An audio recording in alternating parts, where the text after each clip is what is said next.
Everyone, so welcome to my channel. And after a long time so video बनाइरहेको छु. So अहिले चाहिँ just normal कुराहरु नै just भन्नको लागि आज मौसम पनि अलिकति पानी परेर होला, चिसो भएको छ अनि अलिकति अँध्यारो छ, पानी पनि परिरहेको छ. अनि सो म चाहिँ बाहिर जान लाग्दैछु. अनि तपाईहरुले त अस्ति रुल्सहरु त थाहा पाउनु नै भयो होला. अनि स्टुडेन्टहरु चाहिँ अलिकति धेरै आयो अनि नेपाली स्टुडेन्टहरुले गर्दाखेरि चाहिँ अथवा नेपालीहरुले गर्दाखेरि चाहिँ प्रब्लम भयो.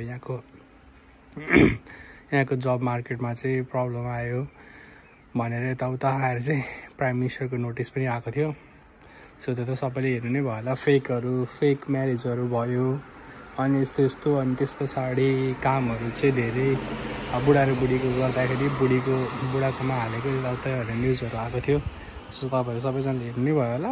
सो दो कुराहरुलाई चाहिँ अलिकति ख्याल गर्नु पर्यो. अनि अर्को कुरा चाहिँ अब आज नर्मल भिडियो बनाइरहेको अनि तपाईको आज प्रायले सबैजनाले हेर्नु भयो होला नि ट्याक्स रिटर्नको कुराहरु यताउता ट्याक्सको कुराहरु फर्महरु सायद भर्नु भयो होला. अस्ति नै खोलिसकेको छ हैन. अनि आफ्नो कति रिटर्न आउँछ या कति तिर्न पर्ने हो सबै कुराहरु चाहिँ त्यहाँ अपडेट भएको हुन्छ. अनि तर पनि त्यो अपडेट गर्नाले अपडेट त हुन्छ तर कुनै चाहिँ करेक्ट पनि नहुन पनि सक्छ. सो उनीहरुले चाहिँ तपाईलाई एउटा फर्म फिल अप गर्नको लागि फर्म पनि पठाइदिएको हुन्छ. सो त्यो फर्ममा चाहिँ तपाईहरुले आफ्नो कामको त्यो चाहिँ तपाईको कति आउने त छँदैछ हैन. उनीहरुको रिटर्न अब हेरेर तपाईको ट्याक्सहरु यताउता मिलाएर उनीहरुले पठाउने हो. अनि एनुअली अब त्यसपछि बाँकी भनेको तपाईको ट्राभलहरुको यताउता कति के कुराहरुको चाहिँ कति आउँछ भन्ने कुराहरु हो हैन. त्यो पनि मिलाएर हाल्नु होला किनभने अब आफ्नो अब कति जनाहरुले चाहिँ प्रब्लम चाहिँ के भइरहेको रहेछ भन्दाखेरि चाहिँ अब शिफ्ट हुँदैन. अब कति दिन काम गरे हैन. त्यो अनुसार त्यस्तो हुँदाखेरि चाहिँ आफ्नो कम्पनीमा कल गरेर हैन अनि त्यो कति दिन महिनामा कति दिन काम गर्यो भनेर सिफ्टहरु पठाइमाग्दा हुन्छ. त्यसरी नै फर्म भर्न पनि मिल्छ हैन. अनि सो मेरो चाहिँ आको धेरै टाइम भएको छैन. अगाडिको वर्ष मैले काम गरेको थिएन. सो यो इयरको चाहिँ मेरो अब 2026 मात्रै हुन्छ. सो अहिले खासै त्यस्तो प्रब्लम त छैन. तर पनि मैले पनि हेर्न चाहिँ हेरेको थिएँ फर्महरु अनि मेरो वाइफको फर्म फिलअप गर्न हेल्प गरेको थिएँ. सो त्यसरी चाहिँ तपाईहरुले ट्याक्सहरु गर्न सक्नुहुन्छ अनि ट्राभल गर्न सक्नुहुन्छ. अनि कतिजनाहरुले चाहिँ के पनि कुरा भइरहेको थियो भन्दाखेरि चाहिँ तपाईहरुले टिकट काटेर मन्थली लिएको पासहरुको मात्रै हैन. तपाईले यदि बसमै ट्राभल गरिरहनु भएको छ सरी कारमै ट्राभल गरिरहनु भएको छ आफ्नै बाइकहरु छ यताउता छ भने पनि तपाईले चाहिँ हाल्न मिल्छ हैन. त्यो तपाईले त्यहाँ स्टेटमेन्ट्सहरु चाहिँ तिनीहरुले दिएको त्यहाँ डिएस त्यो डेनमार्कको तपाईले त्यसमा मजाले देख्न सक्नुहुन्छ. त्यहाँ लेखेकै छ सबै कुराहरु बस बाइक जेमा पनि ट्राभल गर्दाखेरि चाहिँ त्यो कुरा रिटर्न हुन्छ भनेर चाहिँ ट्राभलको अलाउन्स आउँछ भनेर चाहिँ लेखेको छ. सो त्यो अनुसारको अब तपाईले मन्थली कति ट्राभल गर्नुभयो अनि कति दिन गर्नुभयो हरेक महिनाको त्यसरी नै अलिअलि लेख्दा हुन्छ हैन. अनि कतिजना अब थाहा हुँदैन अलिकति अब अनुमान गरेर लेख्दा पनि भयो. धेरै माथि तल चाहिँ हुनु भएन. त्यसरी गर्दा चाहिँ हुन्छ हैन. फेरि धेरै तपाईले चाहिने भन्दा बढी मेरो रिटर्न आउँछ भनेर महिनामा 20 दिन काम गर्नु 25 दिनको हाल्नु भयो भने फेरि पछि अब त्यसरी नै हाल्दै जानु भयो भने फेरि उनीहरुले त्यो बारेमा हेर्छ पनि हैन. फेरि कतिजनाहरुले त्यसरी पनि मिलाएको हुन्छ. अब कसैको 20-25 हजार आएको हुन्छ अनि अब उनीहरुले ट्राभलहरुको यताउता देखाएर चाहिँ तपाईको लास्टमा तिर्नुपर्ने 7-8 हजार मात्रै त्यस्तो पनि हुन्छ हैन. तर त्यो फेरि उनीहरुले थाहा पायो भने यताउता गर्यो भने चाहिँ फेरि एकदम फाइन हुन्छ.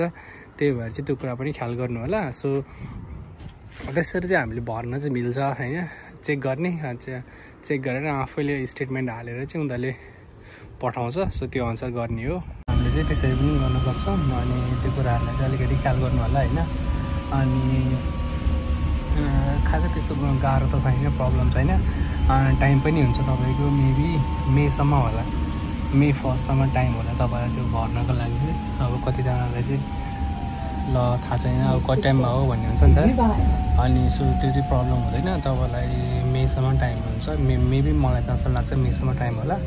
त्योसम्म गर्दा हुन्छ. अनि अब कतिजनाहरुले फेरि कहाँबाट खोज्ने भनेर साथीभाइहरूलाई सोद्धा पनि हुन्छ या त आफूभन्दा ठुलो अब त्यहाँ कोही हुनुहुन्छ भने त्यहाँ बसेको उनीहरूलाई सोद्धा पनि भयो अनि आफ्नो घरबेटीहरू या त कोही चिनेको छ पहिला गरेको छ भने उनीहरूलाई सोद्धा पनि भयो कतिजना चाहिँ प्रब्लम भइरहेको हुन्छ सो त्यसरी गर्दा पनि हुन्छ अनि तपाईँहरूले त्यसमा भेट्नु भएन भने चाहिँ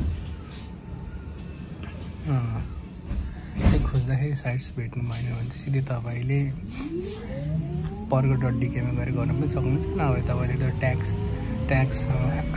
के भनेर गर्दा पनि सरक्क आइहाल्छ एकचोटि तपाईँले आफूले एनुअल स्टेटमेन्ट भनेर सिधै फ्रन्टमै आइदिन्छ तपाईँले केही गर्नै पर्दैन त्यो खोल्ने बित्तिकै तपाईँले पर्गो.dk को पेज खोल्ने बित्तिकै तपाईँको फ्रन्ट पेजमै आइदिन्छ एनुअल स्टेटमेन्ट भनेर अनि तपाईँले चेक द एनुअल स्टेटमेन्ट भनेर लेखा हुन्छ त्यहाँ त्यसपछि तपाईँले क्लिक गरेर मजाले त्यहाँ आफूले पनि गर्न सकिन्छ त्यस्तो खासै त छैन होइन त्यसरी गर्नुभयो भने चाहिँ त्यो ठिक हुन्छ अनि चेक गर्नु होला कति आउँछ या कति तिर्नु पर्ने हुन्छ अब कसैले चाहिँ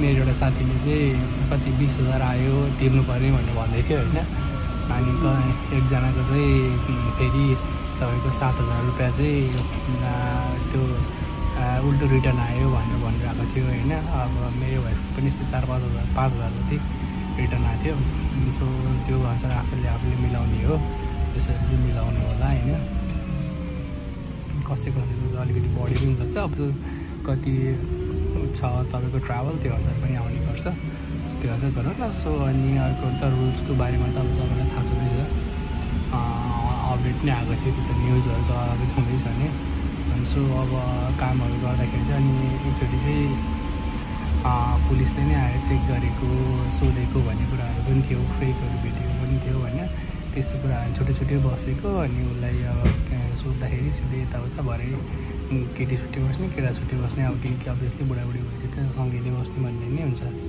अनि त्यस्तै केसहरू पनि भेटिरहेको रहेछ अनि डिपोर्ट गर्ने भन्ने कुराहरू थियो अब आई डोन्ट नो के गर्यो उनीहरूले त्यो चाहिँ उनीहरूलाई नै थाहा होला सो तर त्यस्तो केसहरू चाहिँ सुनिरहेको थियो अनि त्यो कुराहरूमा ध्यान दिनु होला कामहरू गर्दाखेरि अनि अब हिँड्दा ओर्दाखेरि चाहिँ अलिकति प्रब्लम भयो भन्ने कुराहरू पनि थियो नेपालीहरूले सो त्यस्तो कुराहरूलाई पनि अलिकति ख्याल गरेर चाहिँ गर्नु होला सो आज मौसम चाहिँ अलिकति खराब छ म बसमा ट्राभल गर्दै नै भनेर गएको छु